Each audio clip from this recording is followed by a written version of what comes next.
திண்டுக்கல் மாவட்டம் ஒட்டன்சத்திரம் மேற்கு தொடர்ச்சி மலைப்பகுதிகளில் அதிக அளவில் விவசாயிகள் எலுமிச்சை சாகுபடி செய்துள்ளனர். வடக்காடு, பெத்தேல்புரம், சிறுவாட்டுக்காடு, பாச்சலூர், கேசிப்பட்டி, பள்ளத்து கால்வாய், பெரியூர், ஆடலூர், பன்றிமலை உள்ளிட்ட பகுதிகளில் சில தினங்களுக்கு முன்பு காற்றுடன் கொட்டிய கனமழையால் எலுமிச்சை சாகுபடி பாதிக்கப்பட்டது.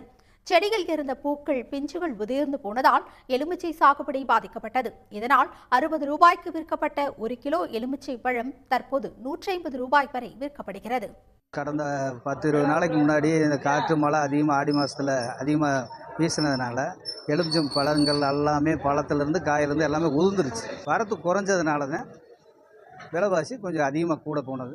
ஆடி மாதத்தில் அம்மன் கோவிலில் சிறப்பு பூஜை, அபிஷேக ஆராதனைகள் அதிக அளவில் நடைபெறுவதால் எலுமிச்சை தேவை அதிகரித்துள்ளது.